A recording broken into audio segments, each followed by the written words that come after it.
Alright, sorry about that, everyone. Alright, we skipped a bunch of stuff.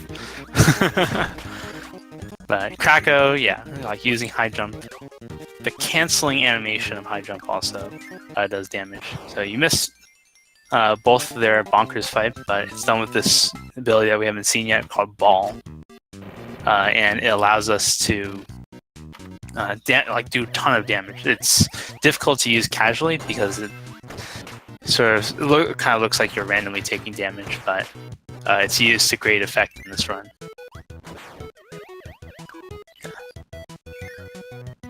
One comment I want to make about high jump is that a lot of the platforms, if you're going through these vertical sections, are not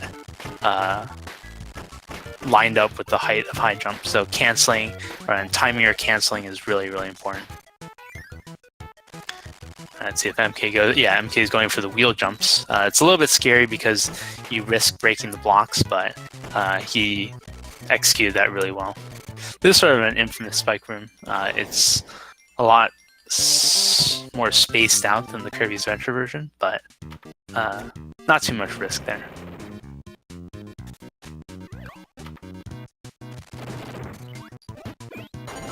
Alright, so MK just getting a little bit of an edge by having that wheel, managing to keep the wheel away from those spikes in the previous room. Alright, so neither of them trying to squeeze in another burning on those, in between those spikes.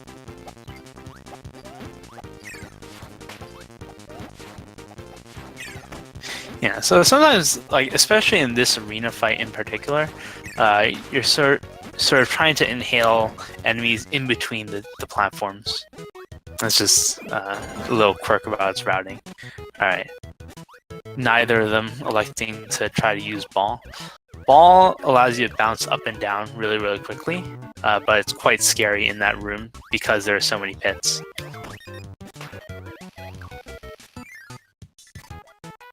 As you can see here, both the players are falling really, really quickly. Yeah, so one thing about Ball is that more or less the places where you're invulnerable are when you're moving quickly with Ball. So if you're at the peak of your jump or the bottom of your jump, you're likely to take damage. Ooh, okay, Pottsachu took a little bit of damage. There's a lot of cool movement you can do in this room with Ball. You can see MK has now taken the lead because of that.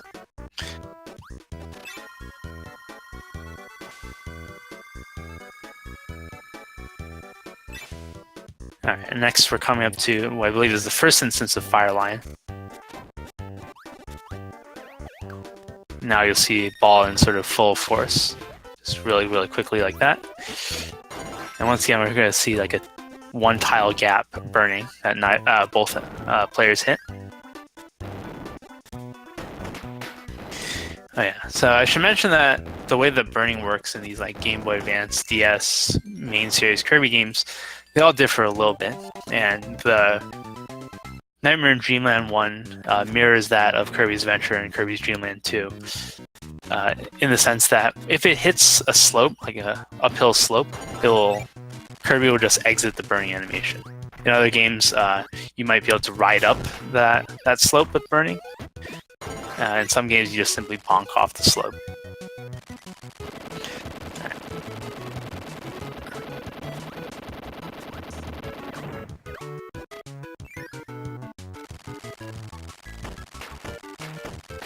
Alright, so MK tried to go for this strat called flywheel, which is when you turn around at just the right moment. You like sort of bounce, or you get a lot of forward momentum going off the water.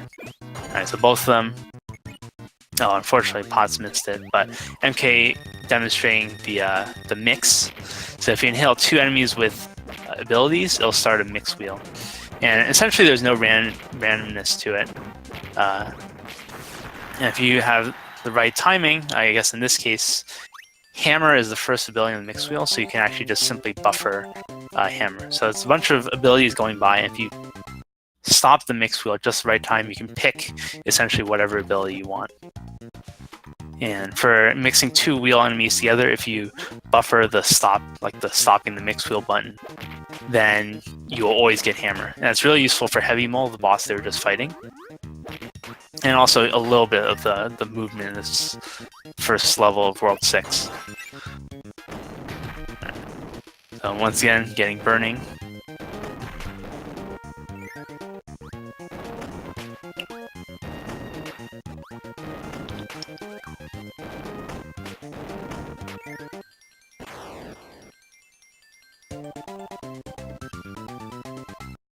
Unfortunately, Pot's losing the burning. Hopefully he can make it to the end of this room without taking another hit of damage, and he's able to do that. I think he's probably going to elect to soft reset here. Yeah. So, soft resetting, like just resetting the game. What it ends up doing is that, well, once the goal game is done, you can reset, and that allows you to essentially refresh your health and lives, but you lose any ability if you had it. One thing you can skip is a little bit of an animation after the goal game where Kirby like sort of plants a flag. You skip that animation, but it still takes quite a while to reset. And so MK's now has Tornado. And the goal of Tornado in 80% is to keep it pretty much as long as possible, like into pretty much the end of the world. Alright, so Potts is finishing up 6-2 as well.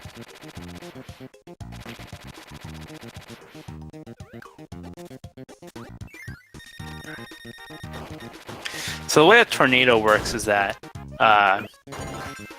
you can move left and right, and whether you go up or down depends on whether or not you're holding B. So if you're holding B, the tornado will keep going up, and if you let go, it sort of gradually sinks.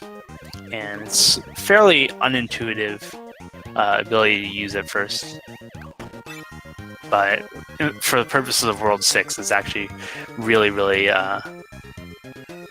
helpful.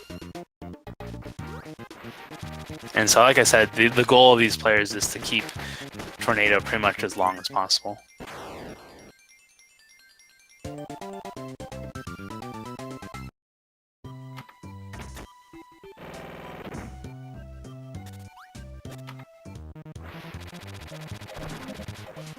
Alright, let's see, this is 6-4. This next room, this indoor cave room, is pretty tricky because there are these enemies that slash at you. And like right here. So it's cutter enemy. Yeah, so MK is just gonna wait here. And you can't really use your tornado ability to attack. Like pretty much your only option is to puff those enemies, and they can be quite scary. If they do hit you, your ability is gonna end into one of the spikes.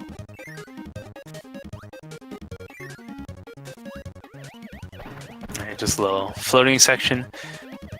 If you're underneath the coconut at the right height, it'll fall down you, but there's a fairly safe way of handling that room.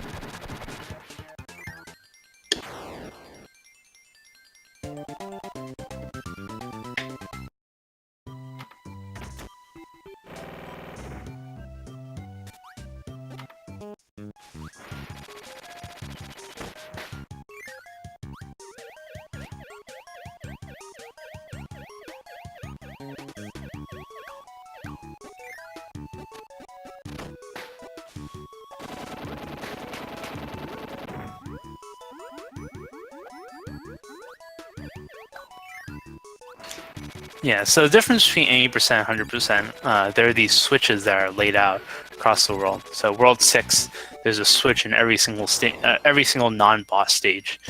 And so like World 6 in both Kirby's Adventure and Nightmare and Dreamland are very, very different between the two different categories. In 80%, you're trying to keep Tornado for a really long time, but because these switches require different abilities, so on and so forth, you're not going to be able to keep Tornado the entire time. Alright, so let's see what MK does for this next mini-boss. Okay, he's electing to keep Tornado here. Alright, so he's going to get a double star here. Nice. Manages to kill both those in one hit. The idea here is that you want to combine your own ability with one of the ice cubes that Frosty throws at you. And that will allow you to take out both of them in pretty much one attack. And of course, this depends on the pattern that you get. What if neither Frosty throws an ice cube? But a lot of times, at least one of them will. A crazier variation of this, in my opinion, is hoping that both Frosties throw an ice cube and getting a double star that way.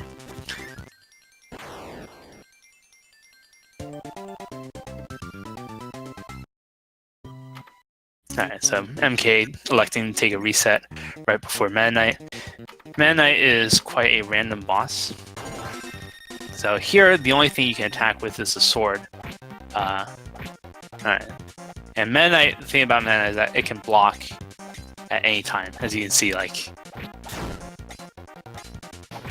Oh, still fairly good. And one quirk about this fight is that even if you take damage, like you see like them taking damage, like they'll lose their ability on any hit, except for the sword on the Meta Knight fight.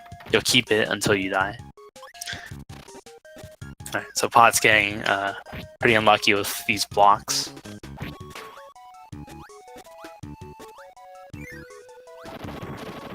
Alright, so here's an interesting strat. Clearing out these blocks, on MK's stream is a little laggy, but clearing out these blocks with just the sword ability. This is a relatively new strategy in like the history of Nightmare and Dreamland. Alright, just another mix here for Paul.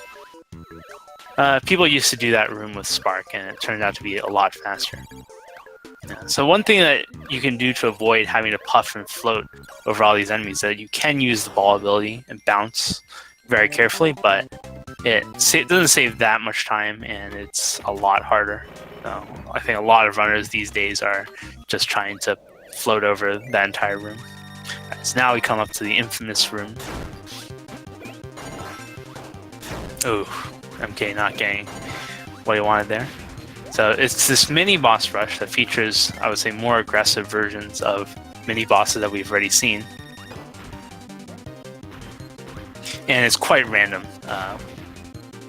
Usually I want to say that runners are looking for one specific pattern that's really nice, but there are ways to react to a lot of these different patterns.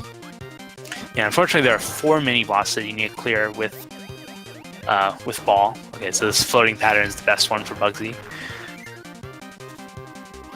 And well, if you die, you lose your ball ability no matter what. Alright, so MK doesn't need the ball anymore, wants burning, so he's just going to throw the star into Fire Lion. Alright, let's see how Potts is doing. Alright, Potts is coming out to Bugsy as well. He's trying to manipulate Bugsy to go upwards by floating. Like sometimes that will work. Oh dang! Unfortunately, Potts ran out of health on the last fight, so he'll have to do it the slow way. And the only way that Fire Lion can give you a star to throw at it is if it jumps into the air like this. The other attack that can do is kind of like a burning attack, like turns into a fireball.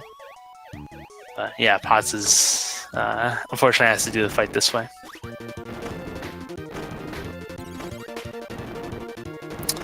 Yeah, this is a really crucial part about Nightmare and Dreamland speedruns in general, and unfortunately it comes so late into the game.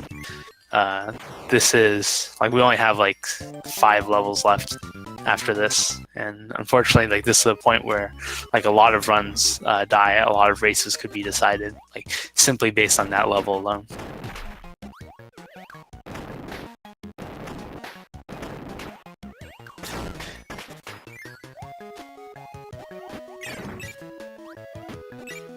One thing I want to say about this room right here, or these series of rooms, is that some abilities like Tornado, for example, there's a Tornado in the first room of this level. It cannot clear blocks. So the best way of taking care of this is just simply to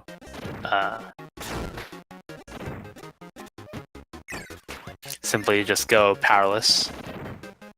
Alright, okay, MK's electing to go for Spark here. It's not really that, play it quite safe here, but the idea behind Spark is that he wants to use it for actually the next level.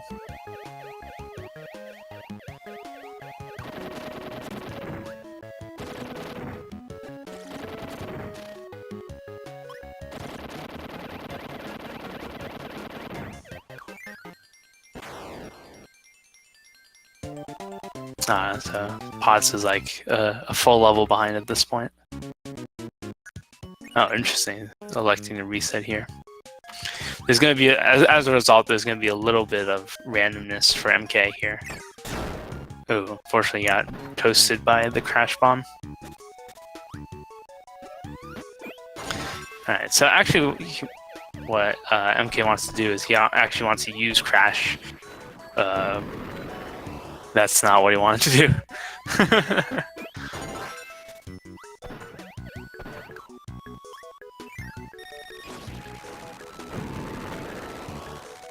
And use on this wheel mini boss. Now he needs to get lucky, which he did, to get one of the wheelies to spawn like that.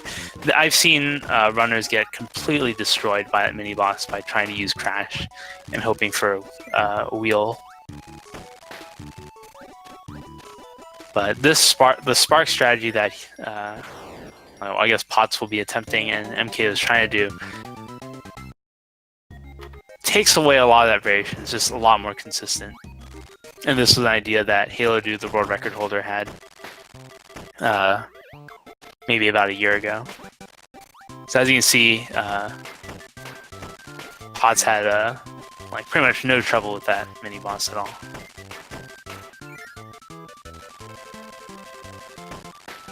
Yeah, this wheel jump strategy is actually really, really tricky. There are these currents that are pushing up and down, and it can be very, very scary to go over those pits with just wheel. Right, so MK's on the last regular level, which is sort of like a dream, like looks pretty much like Kirby's Dreamland. The levels are a little bit different, but if you play that game, this is definitely what they're trying to reference when making this. And the idea is just simply to use wheel pretty much the entire way through. Yeah. Okay, we'll be able to see it. But what MK is going to go for is a mix. Once the wall of dew separates from the parasol, you try to stop it, the second ability, and that would be ball.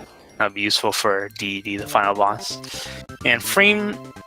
The timing for these mixes is 4 frames in a 60 FPS game, so it's roughly 0.06 seconds for timing.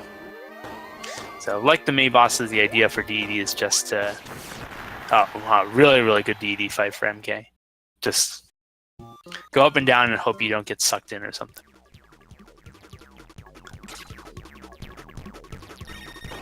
So Potts unfortunately lost his wheel ability, so he just has to run through this.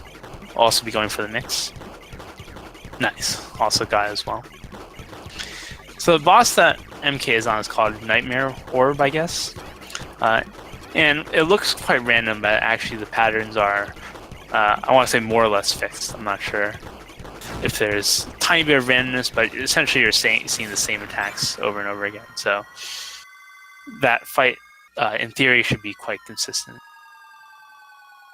So MK got through without taking too much damage. All right. Potts getting a little bit unlucky on DD, but now we're done.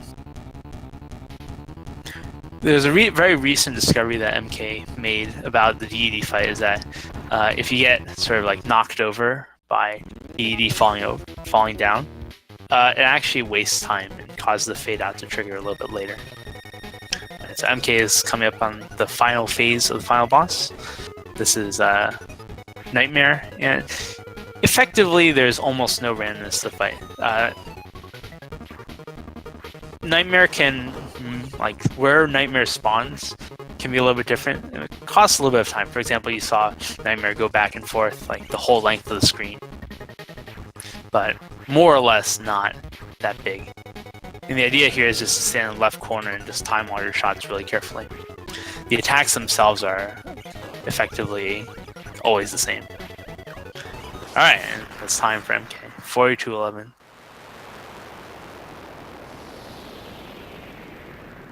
Really solid time. I believe that's like around a minute and a half slower than his PB. So, GG's to MK. Alright, Potts is coming to Nightmare. Let's see how that fight goes. Alright, got the first hit. So Nightmare takes 6 hits. I don't know why I decided to jump there, just for fun. And essentially there's 2 of these ones where he moves left and right across the screen. The second and fourth hits. Ooh. Going for different positioning, which causes him to get hit. The first, third, fifth, and sixth hits all take place in the air. And nice. All right, 43-11 or so for Potts. So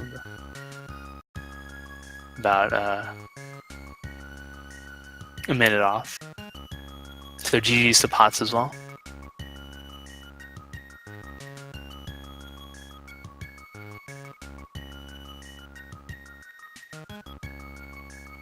All right, now we're gonna get the runners in here in this voice call as well. Hey. Hey Potts. Hey MK. Congrats MK on your win. Man. Yeah, you got really unlucky on 7-2. Cocoon, damn you! I thought you were giving it to me. I killed Orb and I still didn't see it done on the board, and I'm like, oh my god. Yeah, the race was actually very close up until the hammer mix. Yeah. Unfortunately, MK's mic isn't working. But yeah, if you want MK, you can just like type in chat and I can just like say it out loud. And I don't know if you guys saw, but my splits weren't working that entire time. I had no idea where I was, how I was doing, until I hit like the clip. Oh. That was rough. That is not how I wanted that to go. Yeah, that's that death of 7-2 was it. That death of 7-2 is pretty much the difference in that amount of time. Right, yeah. Oh. Thanks for the commentary, man. I didn't get to. I wasn't watching the stream. I was kind of just jamming out over here. Oh yeah, no worries. We had a little bit of a tech issue for some part of the race. Oh, did we? Yeah, but that's okay. Yeah, the early game it was actually really neck and neck up until the hammer mix. Oh man, I had probably one of the best level ones I've had in a very long time. Ah, gotcha.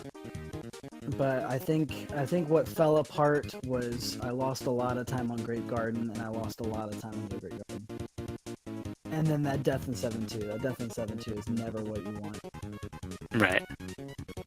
Casualing Fire Lion is so damn Yeah, Fire Lion was really unfortunate.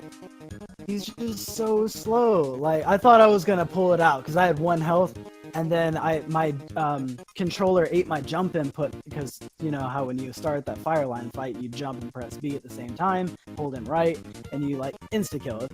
But it ate my jump input, so I had a dud freaking bounce, and I couldn't recover.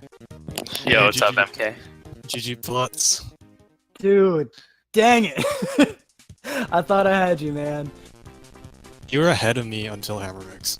I died in 7-2, man. I know I heard. I was looking at the chat. Uh, I was not. I lost 25 seconds on 7-5 because I accidentally used Crash before entering the room. Oh yeah. Oh no! It got close. It got kind of close again at like the final stage, but No, I had a decent level 7 besides the death on Firelight. But my biggest loss is I lost like 25 seconds on Great Guard. dude, I almost got destroyed on S7-2 as well. I got really bad luck, but Well, I used backup strats and it worked out fine. So I went in with 3 health, got hit by bonkers. yikes. Got hit by bonkers, then got hit by Sorry. fan. So like I did Bugsy with 1 HP, and then when I went into Fire Lion, you know how you jump and press B and then hold right, and it kind of does the auto kill. But it ate my jump input, so I had a dud ball, and that's how I got killed. Ooh, yeah, I got hit by bonkers twice. I went in with 5 health, and I went in with 5 health and left with 1. That's like one of the worst boss towers I've had in a long time. I got hit twice by bonkers. Fan didn't give me a roll, so I had to apple kill him. And then Bugsy jumped, and then he did the close charge. If you time it right, you can still get the 3-hit kill, but I timed it wrong, got hit again. And then, of course, I got hit by Fire Lion. And he did the pattern where he slowly creeps up on you and then jumps back. So that's the worst. I'm pretty sure I was like 5 frames away from dying. Like he jumped back just in time before my invincibility. No, I had the casual Fire Line. That is easily that 45 seconds. We could have had like a tie match if I wouldn't have died to Fire Line. Oh, 1, I think. I messed up. So I choked 7-5 really Yeah. hard. Wait. So what? Wait. Did you lose Spark at the end of 7-4? Is that what happened? No, I soft reset because I didn't want to risk it. Oh, I see. I see. Dude, I did 3 soft resets in that run. Like, Yogurt Yard So completely. did I. Yogurt Yard annihilated me. Oh, looks like me and Thomas will be seeing each other in the losers bracket then. Shasta, I'll be seeing him too. Oh yeah, good luck with that one. Good luck with that one. Oh, Cocoon, also, my splits were not working the entire time. Oh, yikes. I'm still on the Vegetable Valley split. Like my controller comes unplugged in the middle of a race or something, like even slightly. I can keep the inputs for the game, but I cannot control live split. With keyboard, so. Nah, I can't do that. I gotta keep my fingers nimble. But dang, that was a good race, man. Yeah, I was still fighting off sleep for like the first 4 worlds. But then I like saw how far ahead you were after like I'm distracted by like my stream. SK, what was the problem? Do you know? Oh, it just went offline for like a minute or so. That's all. Kind of distracted. I had a terrible butter building. But then like I saw how far ahead you were and I'm like, okay, I can't let this happen. Sorry. No, I had a really good early game. I was actually ahead of my Ice Cream Island. I think I was ahead at Butter Building. I was like 3 seconds ahead of Butter Building, and then I just like lost 20 seconds at Great Garden and another 15 at Yogurt Yard. I think I was 40 seconds behind. So. Oh my goodness. Dang. Ah. If you hadn't died 7-2, dude, it could have been it. If I had, yeah, that's what it was. It's crazy because that's what I practice like all day today. I choked so hard. I could have gotten the race 41. Whatever. I'll take it. For being half asleep the first half of the run, I'll take it. You also could have lost to me, so you can't say it's too bad. No, dude, I'm woke now though. I'm so woke. Oh, alright. Well, thank you, SK, for the commentary, man. Thank you, all the viewers, for watching. It was good stuff. I'll see you in the losers bracket. Yeah, hope so. I saw people praising your commentary in the chat. I definitely need to rewatch the VOD. Yeah, I just sort of rambled for 45 minutes. I mean, isn't that what commentary is after all? True. But yeah, hopefully I can commentate some more matches later on this tournament as well. Oh, absolutely. There's still plenty of races to go. But Cocoon, before I retire from this game, we're racing again. Oh, all right, sure, I'll take it. All right, man. Thank you all so much. I gotta get out there. All right. Alright, see you guys later. GG's.